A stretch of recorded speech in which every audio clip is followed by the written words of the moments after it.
buhay sa taong 2040. Dalawang dekada na ang nakakalipas na maganap ang isang malaking trahedya sa mundo at sa Pilipinas.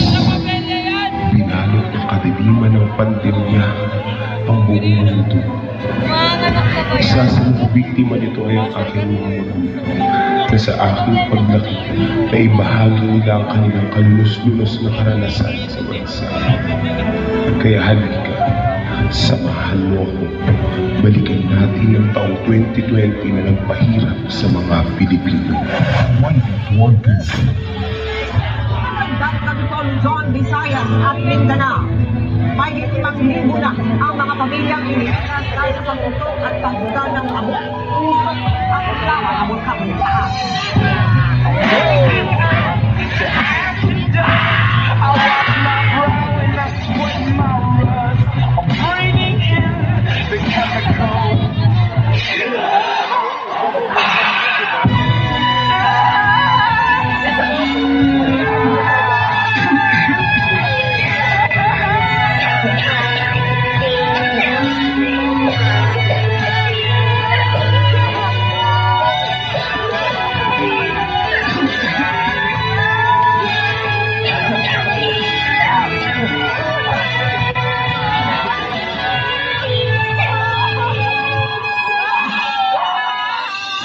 Ng pananalasa ng bagyong Tita, bagyong Ulysses, at bagyong Ronnie, ang pinakamalakas na bagyong sa buong mundo ngayong taon.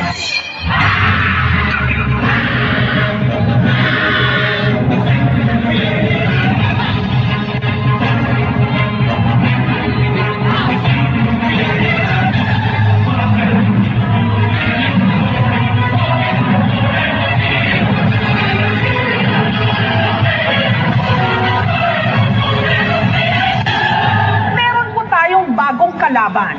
Ito ang coronavirus.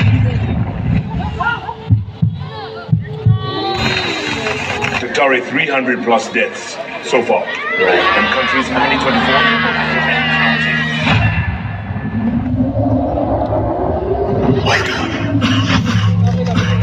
Begin tonight with a disturbing milestone in this coronavirus pandemic. The death toll in this country surpasses 20,000. 2,000 lives lost in the last 24 hours. America's deadliest day yet. 783 deaths in New York alone. This latest surge pushing the U.S. total beyond hard-hit Italy, and Spain. Now the deadliest nation in confirmed COVID-19 fatalities.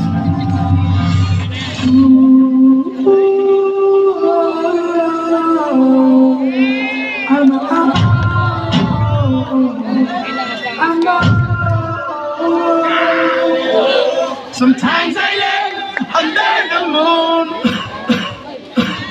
I thank God I'm breathing. Then I pray, don't take me soon, 'cause I am here for a reason. But I never let it take me down. So when negativity surrounds, I know someday we'll be around.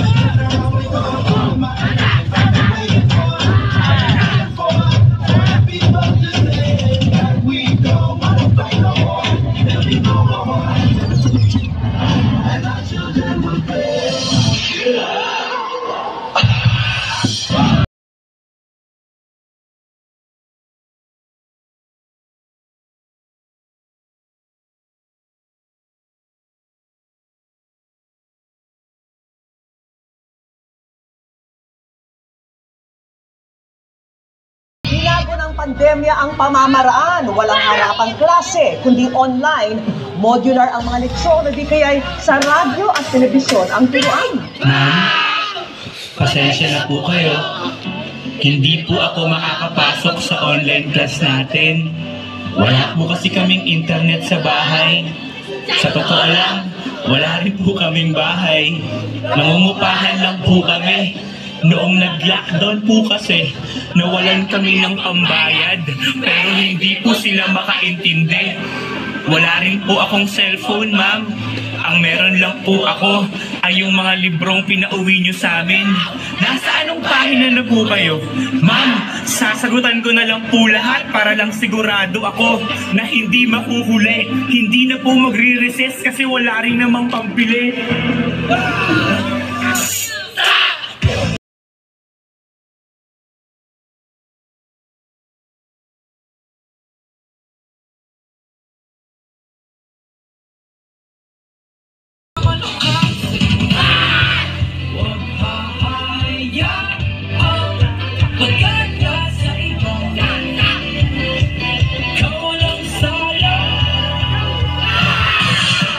Ako si Macoy de la Cruz, 18 taong gulang, isang engineering student. Sa sobrang depresyon, hindi ko kinaya ang sitwasyon. Dahil sa medyo na di nakapastasas, sariling buhay ko na nakapinakas.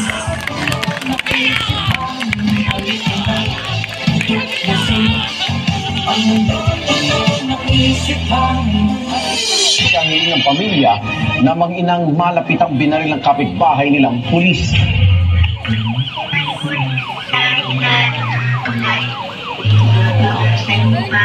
Isang pinatayang nakakakita, bulok na ang sistema. Wala akong pera. May kulit, may balita. Pwede umatay, ibabangan sa lugar. Basta wala namang makakakita. Kung wala akong sistema, hindi ako makukulong suot ng aking jacket. Man, I don't care!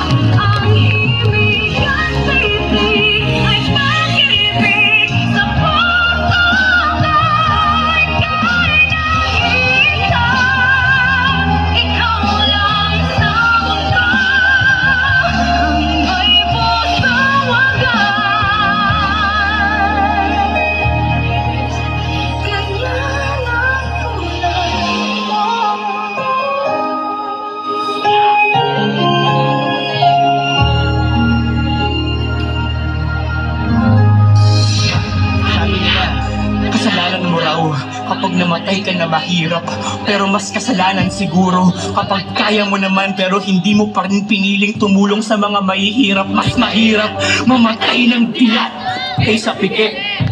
At sa iyong lumalaban hanggang ngayon, salamat dahil hindi ka sumuko, hindi man alam ng iba yung mga sarili mong pagsubok. Nakikita naman ng Diyos ang iyong puso. Ikaw, alalahanin mo na hindi ka lang basta lumalaban. Nagtatanim ka rin ngayon ng kwento ng katapangan na bukas pwedeng anihin ng kabataan Pilipinas. Kaya natin to. Pilipino tayo. I can